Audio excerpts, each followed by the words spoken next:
Imagine walking thousands of kilometers with no car, no map, no hotel, and only what you can carry. Where would you sleep tonight? How would you find water tomorrow? And what would you eat when your food ran out? This is the part of ancient human migration we rarely think about. We know our ancestors spread across huge parts of the planet, but they didn't simply walk in a straight line toward a destination. They survived one day at a time, making decisions based on what the land offered and what they could carry. Most journeys began on foot. People followed rivers, coastlines, valleys, animal trails, and natural paths because these routes offered something every traveler needed: food and water. A river wasn't just a source of drinking water, it was also a guide through unfamiliar land. But walking was only half the problem. What did they eat? Ancient travelers couldn't carry months of supplies. They had to keep finding food along the way. They hunted animals, gathered plants, collected nuts and seeds, caught fish and shellfish where available, and used seasonal resources as they moved. A successful hunt could provide meat, fat, hides, and bones, but the group still had to think about the next meal. Animal tracks could reveal a herd, fruit trees could signal seasonal food, a river could mean fish and a reliable route. Knowing where useful plants grew could even influence which road a group chose. Water was critical.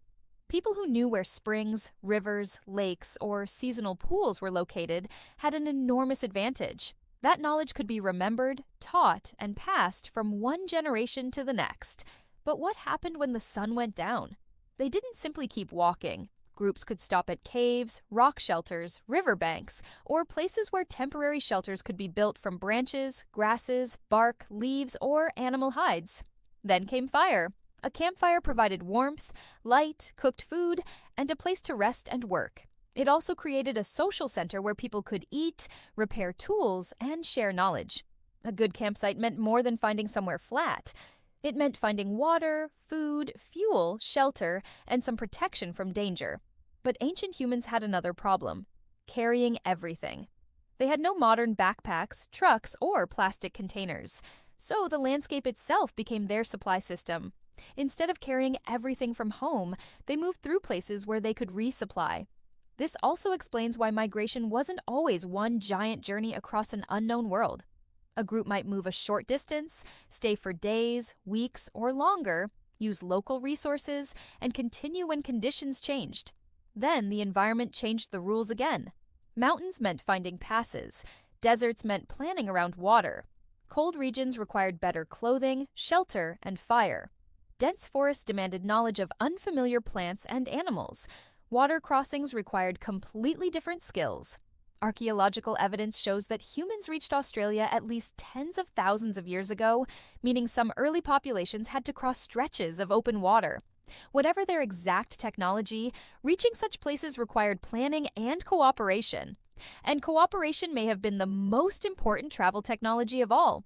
One person could carry food, another could carry tools.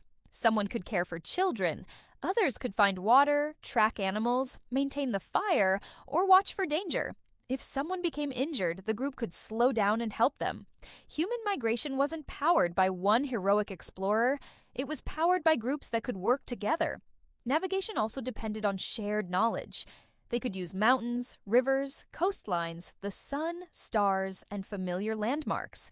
They could remember routes and teach them to others. A journey could become knowledge that survived long after the original traveler was gone. But there was no guarantee the next place would be safe. A failed hunt could mean hunger, especially when the group had no stored food. A wrong route could mean dehydration. A storm could destroy a shelter. An injury could turn a normal journey into a disaster. Yet generation after generation kept moving. They didn't know they were slowly crossing an entire planet. They were simply searching for water, food, safety, shelter, and a better place to live. And that is what makes human migration so remarkable. Our ancestors didn't conquer the world by carrying everything with them. They learned how to turn each new landscape into part of their survival system. They walked until they found water, stopped until they found food, built shelter when night came, followed the landscape, and passed what they learned to the next generation.